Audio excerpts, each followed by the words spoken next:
What's up, Lo? What's What up? going on? What's up, E. Lee in the place to be? Let's go. I can't hear you, Lo. Can't hear me. Lo? You out again? Oh, man. My man Lorenzo Ice-T Thomas having a little technical difficulty right now. Man, We can't hear him, but seconds on- he's here in spirit. This is the Dirty South Fantasy Football Podcast. I'm your host, yours truly, Eric Lee, in the house. And I got my man Lorenzo Ice-T Thomas working on his audio right now till we can get him right.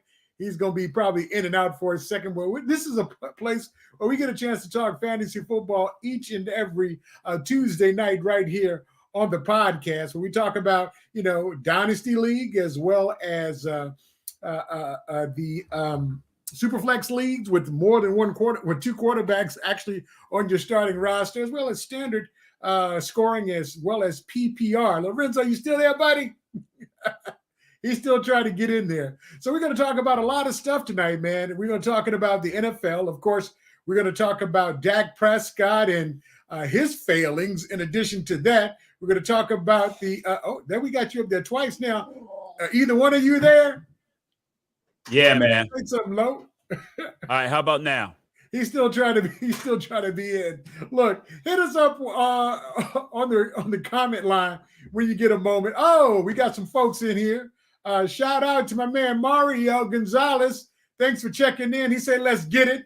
Lorenzo will be back in a second. I'm sure he will. He's going to click back in. Man, shout out to Van Joe. Thanks for checking in on us. He's in there in the house. But we're going to talk about a little bit about what happened last night. In terms of Monday Night Football, you saw what happened. Those birds, Eagles fly. Well, they won't be flying too much. They only lost one game, so it's all good. But, they were talking about that going undefeated, and a lot of Miami fans listened to the podcast, and I know they were not having it. Okay. Okay. They said they can hear you, Lo. They can hear me now? Yeah, they said they can hear you. All right. I wasn't saying anything. I can't hear you. But as long as they can hear you. You can't hear me? Good stuff.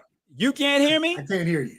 So how are we going to do a show if you can't hear me? We believe it or not, we were all hearing each other a few seconds ago. For some odd reason, now the audio is acting funky on us. But yeah, let's talk about what happened last night. Oh, Latrice Nolan, she said, hello. Hi, Latrice. How are you doing? Thanks for checking in. And don't forget, like I said, we do this each and every Tuesday night right here on the Miami Sports Music Network. They say they can hear both of us fine, Lorenzo. I just can't hear you. I'm playing some music. We're going to roll with it. I don't know how we're going to do this, but all right. Now I hear you. Okay. We got you good now. Okay. Now I can't see you. It's crazy, man. You come out of here. Now I can't see you at all. You come in here and all the settings are changed. They changed up on us. They said they can hear us both. All right. Well, I can't see you for some odd reason now. I don't know why. I can see you though. All right. You look good. Well, thank you very much. I'm trying, man. I'm trying. Well, good stuff. So let's talk about the NFL, man. We got a lot of folks on the line right now, man. We got a lot of folks out here. Definitely, if you're out there, shout us out. We want to say hello to you. We're going to talk a little bit about fantasy football. We're going to talk about professional football. We're going to talk about roster moves, things you can do during these, buy-mageddons right now. A lot of folks are on buys. Right. So we're going to talk about a little bit of this, a little bit of that. We're excited about it. Van Joe said, you don't need to see him as long as you can hear him. Y'all can go ahead. Talk is talk. He said, talk that talk, Lo. All right. I can definitely talk that talk, but I'm a little upset here that my stuff ain't working right. I don't get it. Anyway, all right, E, what's going on, man? We just act like we on the radio together. Let's go. I know, right? Back in the day. Look, let's talk about what happened last night. Well, I'm popping bottles. I'm happy right about now. You know what I'm saying? You know why I'm popping bottles? Because Philadelphia lost. And, it always comes back to the Miami Dolphins and anything I do. So I'm popping the cork. Right. Let me pour a little something in here. Oh, okay.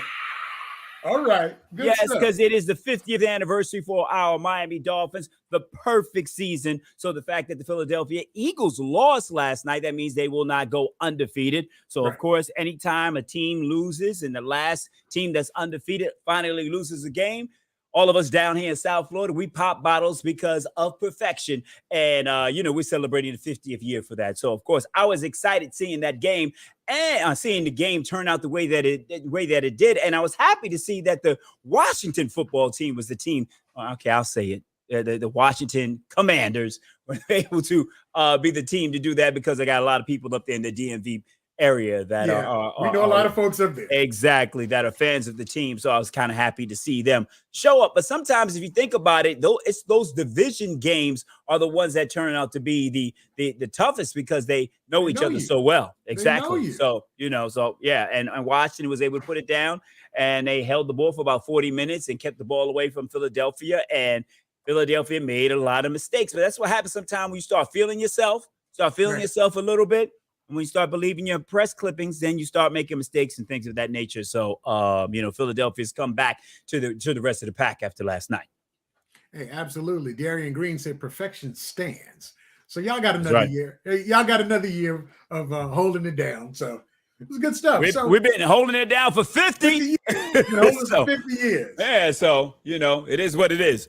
All right. So for the folks that are out there that, bit the bullet like you did, and I won't say wasted a roster spot, but they said that Deshaun Watson is starting to practice again. He's back at Cleveland getting his practice on. So all those folks that held out and put that roster spot in place, they're waiting on it right now. Yeah. Oh, we're definitely waiting on it, waiting to see what's going to happen, because if he plays anywhere close to what he did when he was playing for the Texans, that's going to be an upgrade from my current quarterback, which is Kirk Cousins. Right. So with the lineup that I have, and if he can perform as a top 10 quarterback for the rest of the season, I'll take that in fantasy football. You know what I mean? So, and he's going to throw the rock, and he's got Amari Cooper to throw to. He's got Peoples, and I think the tight end may be back within the next few weeks, so on and so forth. So the Browns have some weapons on offense. It's just that Jacoby Brissett is a little bit limited with what he's able to do with that particular offense, and he's basically a statue in the pocket. So Deshaun is mobile and can make things happen and extend plays. So that will help that Cleveland Browns defense when he finally starts playing in his first game in Week 13 against the Houston Texans. Isn't that appropriate? Oh yeah, we got a question. Darian Green says, "What should I do with Kyler Murray? Will he be back? He's got a high ankle sprain, right? Isn't it a hamstring? Hamstring, yeah. Hamstring. Well, hamstrings take a while. Yeah, it can be, and because that's what he uses in order to be successful in the quarterback position. He uses his legs, and he's very mobile, and he extends plays. So if he's not healthy, I don't think he could be as useful as the Cardinals will need him to be.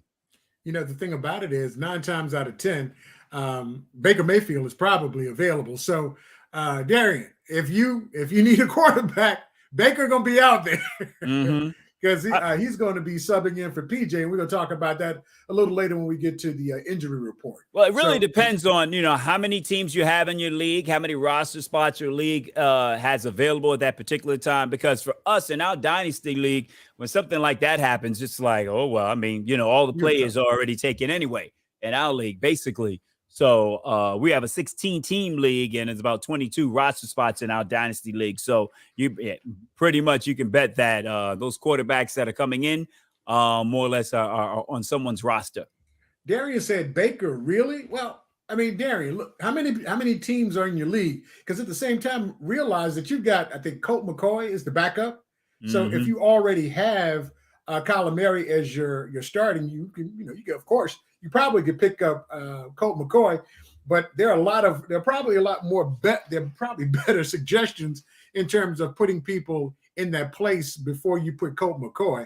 I suggested Baker Mayfield because if you are in a large league, 9 times out of 10, he's probably available. Baker is not, the number one quarterback like he used to be, but he's serviceable. He'll get you 15 to 20, on a good day. I think he will. What do you think, Lo? It really depends on what the rest of your roster is looking like at this particular point. Right. I mean, basically, it's a quarterback that can get you 10 to 15 points because that's what I've been doing with. I'm 6-4 right now. I think Eric and I have the same record, and I'm 6-4, and I have Kirk Cousins And he's not, I mean, he scored 20 points for me once all season long. Right. But it's the rest of the roster that has to score points for you when you're in that situation. Just so if I'm not sure what quarterbacks are available in your league.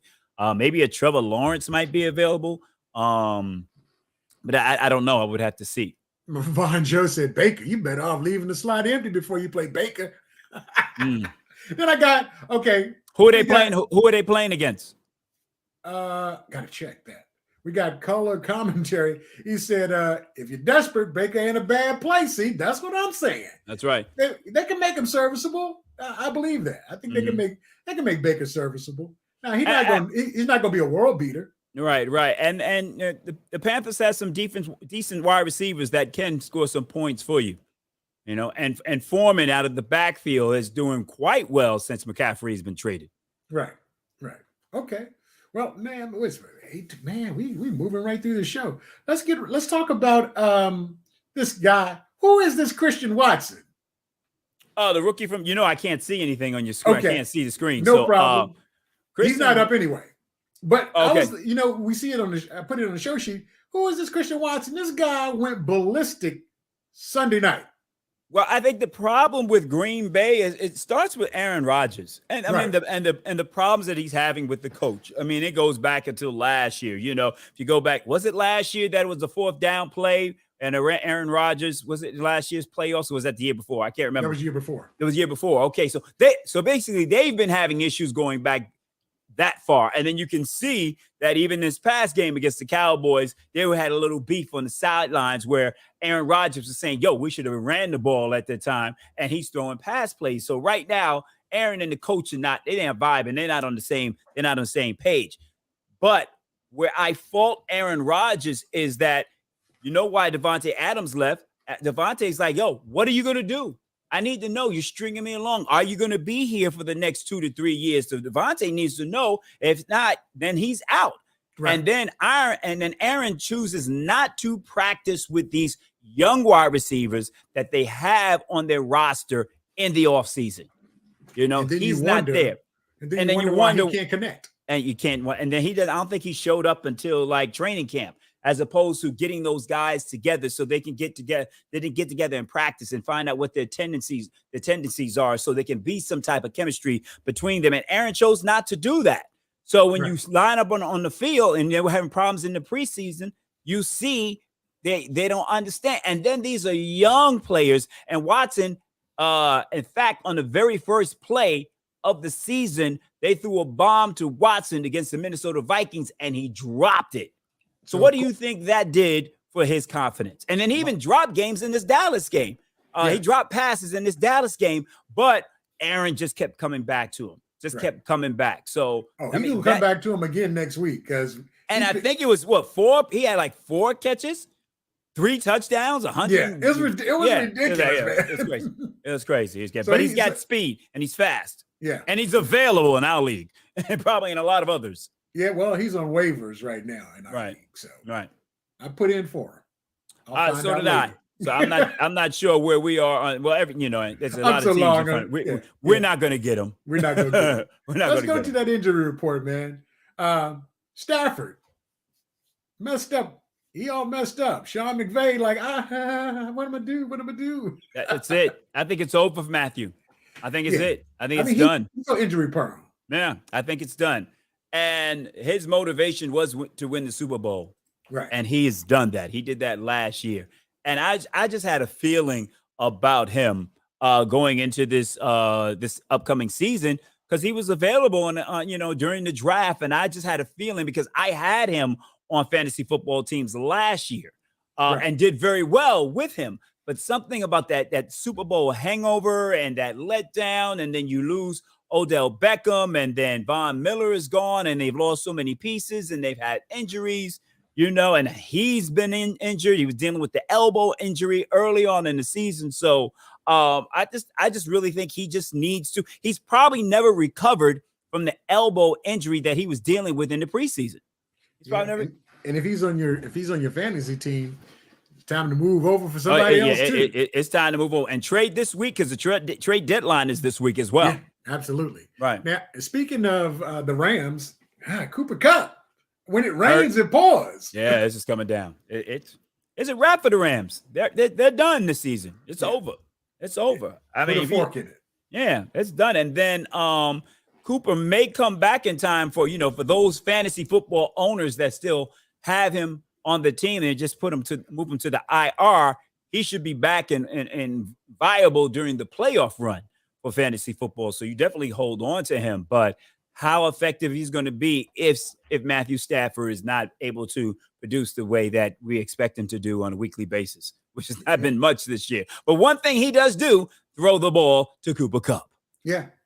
And we're talking about the NFC West. And speaking of the NFC West, man, Kyler Murray.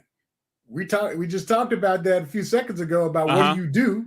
Now you've got Colt McCoy. He's coming in. He's injured. What was it? A hamstring? Would that take about 3 or 4 weeks? Because we know that what's my guy that's wide receiver for I was going to say San Diego Chargers, the LA Chargers. Keenan Allen. Keenan Allen having problems with his hamstring. And Mike Williams has been out too. Yeah, so that hamstring is not something that heals real fast. What's going on, Dolphin JK? He said, sup, guys. What's up, man? What's up, man? How you doing, dog? Thanks for checking in. As we stay with the NFC West, God, man, Zach Ertz. So your quarterback gone and your tight end gone. Yeah. And the irony is that they played the first 6 weeks of the season without Hopkins, right? Right. So you're just waiting for D-Hop to come back, hoping that once he comes back, now you have your full roster of players to be able to put out there on the field at one time on the offensive side of the ball. So now you figure that the Arizona Cardinals can be at full strength. And then once he comes back, and then they've had so many injuries in the backfield. Connors has been out for a while. Yeah. They lost Williams for a minute, and then they just released Benjamin. So they've just had it's just a lot of disarray in Arizona right now. Were you talking about that NFC West? So I guess if you got anybody in San Francisco and Geno looking real good now. I mean, we joked about Geno back when he first got back on the field. Geno looked like the real deal right now. He's the real pick. Yeah, and he said that they wrote him off, and he didn't write back. so that's probably his best line this year. Yeah, he's playing some good ball, but then also in Seattle they have a running game, so they have Kenneth Walker there, the third, that's able to complement him. So as long as the threat of the run is there, and that's what Tampa Bay did in that game this past weekend, and Germany, they made sure they did everything to shut down the run, and they left it up to Geno. And say, okay, Geno, you're going to have to be able to beat us. And it seemed like that old Tampa Bay defense showed up in this game. And Kenneth Walker wasn't able to get off the way he normally does. So therefore, the play action wasn't working as well. So Geno definitely, and they won't see a defense like Tampa Bay's each and every week. I mean, they still have some great players on that side of the defense. It just seems as if they've been stuck in the mud. And maybe after that win against the Rams on that last second touchdown that Brady threw, and then this win against Seattle, you may see Tampa Bay starting to hit their stride, and they're in first place in the worst division in the NFL. Hey, whatever, man. It is the worst division in the NFL. It is pretty bad right now. Everybody's under 500, right? Yeah, pretty much. I'm going off the top. Whereas, as I said early in the season, the AFC East is the best division in football. I said that at the start of the season, and y'all laughed around at me about the NFC East, calling it NFC least. And NFC least, right. They're 8-1, 6-2, 7-2. They're doing pretty good. But the AFC East is the best division right now. If the playoffs started today, every team in the AFC East would make the playoffs. Every single one. They're only going to get 3. We'll find out. I'm just saying. I'm not lying. It's a fact. We got the rest of the season to go. We're going to find out. I'm just saying, y'all were laughing at me when I said it was the best division in football. Okay, yeah, we were laughing at you. So, yeah. No. Now look. Look at you now. Look. How you like me now? That's right. Let's talk about do you see the picture up now? You still can't see? I can't see anything. No problem. I got Baker Mayfield up with PJ right now because PJ's hurt and Baker is coming in. So what do you think about the replacement for Baker? I dig Baker. I think he's serviceable. I think he's serviceable. So, Baker's coming back. We'll see. Let's talk about Zeke. I got Zeke up on the pitch, up on the TV now. About Ezekiel Elliott. Ezekiel Elliott. What about him? I mean, like, is it time for you if you Tony got Zeke on your squad to kind of retire him and just if you can? Well, most folks have already. If I have him on my squad, it just depends on what the Dallas Cowboys decide to do. You know what I mean? Right now, and I know you got some of that. You got some of those stats because I sent them to you over the weekend. But they have to really self-scout themselves. Right. They had a lead against the Green Bay Packers this past weekend. And basically what you do when you have a lead, it's time to control the ball, control the clock. And if you got Tony Pollard, and I think he ran for over 100 yards in that game, and you got Ezekiel, well, he's been hurt. But when he comes back, the Cowboys need to run the ball. Right. That's what they need to get back to. That's what they did with Cooper Rush. So that's what they need to do now with Dak. Dak doesn't need to terrible. Dak was terrible. I mean, and I haven't been impressed since he came back. So he's basically showing you who he is and treat him as a game manager right now. We don't know how much that ankle is still bothering him. You know what I mean? He may have not really fully recovered from that ankle. So he may not be as mobile as he used to be. Right. So if you got Dak Prescott and you're out there checking us out and it's on your fantasy football team, or if you're a Dallas Cowboy fan, definitely hit us up in the chat right now. Speaking of, make sure. But my point is, you hold on to him because Dallas should get back to running the ball. Right. And when Zeke is healthy, they should be running the ball. So if you have Zeke, he may be your number 2 or your number 3 running back on your team, but you keep him on your team because that's what Dallas should get back to. And that's probably what they're going to learn from this game in particular against Green Bay. And once Dallas saw what Washington did to the Eagles last night, that's what they're going to practice. That's what they're going to work on because that's where Philadelphia has shown that they're vulnerable right now. So what they're going to do is start running the rock. And Philadelphia, some of the running backs, they're going to have to see Barkley a couple of times. So that you know what I mean? So running that football is very important as you get into, the latter part of November into December.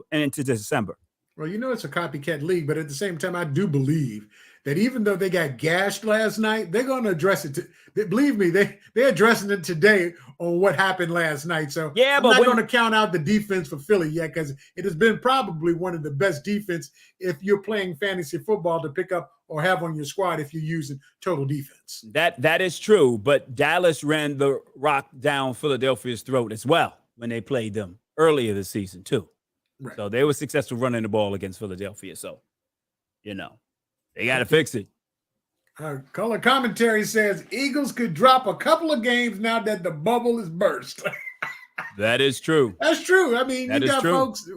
It's like, okay, now we know how to kill the wicked witch from the east. Oh, okay, we figured it out. That's right. Because I remember when they beat Dallas, everybody said, okay, that's how you beat Dallas defense. You run right at Parsons. Got to run right at him. You can't let him just run around. You got to run right at him. Right. You're right. Yeah. Jerry Jeudy, man, he's out. He done pulled up. He's out. So Russell Wilson. And I'm glad I passed on him in the draft. I'm happy. He was one of those. I remember, I've been talking about this all season. I think it was the 4th round, and I'm looking at Jerry Jeudy. I'm looking at J.K. Dobbins, and I can't remember who the 3rd player was. And I end up going, unfortunately, the player I selected got hurt, and it was either T.J. Watt or Myles Garrett. And Myles Garrett has done well. He's missed a couple of games, but Dolphins comes back to the Dolphins. Dolphins shut him down on Sunday. I mean, he had like 2 tackles. So, but it was in that round to where some of those players I felt, I'm not sure about. Jerry Jeudy was one of those, and not knowing whether or not he'd be able to get that chemistry established quickly enough with Russell Wilson. And we see how Russell Wilson is done. I mean, the Seahawks may have known more about Russell than they let on. Right. Because, Russell is one of those, he's a mobile quarterback. He is excellent at, maybe looking at his first possible second read, boom. And then after that, he's extending the play. He's rolling out of the pocket. And I think that's exactly what Denver has to get back to. They need to do that or establish that, because him sitting in the pocket and not being familiar with his receivers, Lockett is not there. Metcalf is not there. And those are guys he had great chemistry with. And he doesn't have a running game right now. So, So if you got Russell Wilson as your quarterback. If you got Denver, you're in trouble. If you got any of the players on Denver. Wide receivers, tight ends. It's a problem. They're not scoring any points. Defense, everybody, nobody. It's just no. If you got some defenders on Denver, that's good, because they're not scoring a lot of points. So therefore, that means they're going to give the offense a lot of opportunities to have the ball. So therefore, if the offense is running a lot of plays, that's going to give your defenders more opportunities to score points. Yeah, absolutely. Right. I got it figured out. This is my first year, E. I see you though, but you're rolling, baby. You're rolling. If you're checking us out, don't forget we do this each and every Tuesday right here on the Miami Sports Music Network. And shout out to Stephen for inviting us and having us on his platform. Yes. We're truly appreciative of you putting us on the platform. We love it, brother. We love it. We love it. We love it. I'm like, you staying in this NFC too long, man. You always been talking about NFC this show. What about the AFC? We didn't even talk about the Vikings and the Bills game. What's wrong with you, E? Hey, man. Come on, man. You can talk. What are we talking about? We're gonna talk about Josh Allen with that bad elbow, and he still killed it. No, the game of the year, the catch of the year. I mean, that was probably one of the greatest.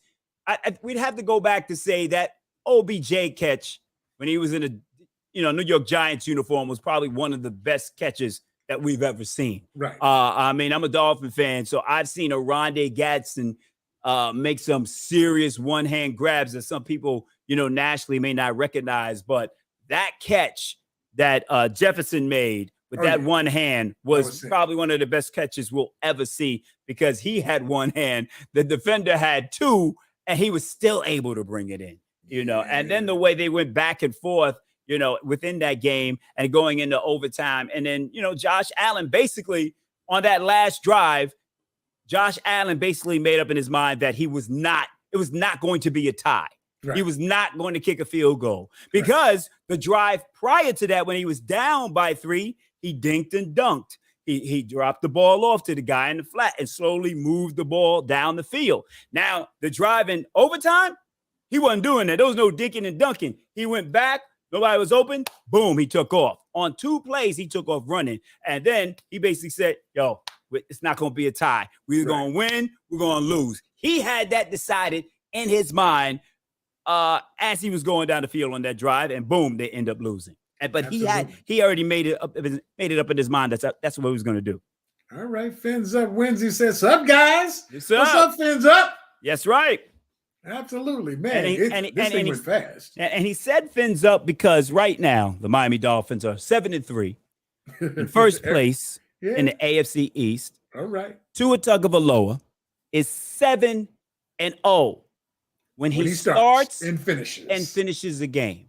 Okay. Mind you, had he finished the game in Cincinnati and the 3 losses, which most of the people in the national media are not talking about. Right. The 3 losses that the Miami Dolphins had, and each one of the games, let's go with the Minnesota Vikings, since they're supposed to be such a great team. 3 turnovers in that game. The quarterback was not Tua Tagovailoa. The starting quarterback was Skylar Thompson. And then came Teddy Bridgewater. 3 minutes left to go in the game. We are driving in the 4th quarter to basically take the lead. Jalen Waddle fumbles the ball. Tua didn't play that game against the Jets. Hey, we got to wrap it up, man. Somebody's right behind us on the show. All right, man. Against the Jets, I'm going to wrap it up. All I'm just saying is Tua Tagovailoa, 7-0 when he starts and finishes his game. Those 3 games, had he start, we'd probably be undefeated right now. Okay, well, we're going to find out. You got the rest of the season to go. Go undefeated for the rest of the season. What are we talking about right now? First place, 2nd seed in the AFC East. All right, man. Sign out. No, man, before we get out of here, let everybody know how they can follow you. Well, you can find me at Star 94.5 in Orlando, Monday through Friday, 3 to 7 p.m. I am on the air there. Number one music show, 2554 in Orlando. And also you can check me out on Hot 105 Saturday nights from 6 to 10 p.m. And of course, check me out doing my sports talk right here with Eric Lee and also with my brother, Jeff Fox. Yeah, the Sports absolutely. Brothers. You can catch me on my social media at Dirty South FFL on Twitter as well as Instagram. Man, this happened real quick. If you out there and you catch us on Rewind, make sure you give us a thumbs up on Facebook. And of course, please subscribe to the social media channels where you're checking us out. We truly appreciate it. And share. We'll see you next week, Tuesday, 8 p.m. Dirty South Fantasy Football Podcast. We out. Ooh.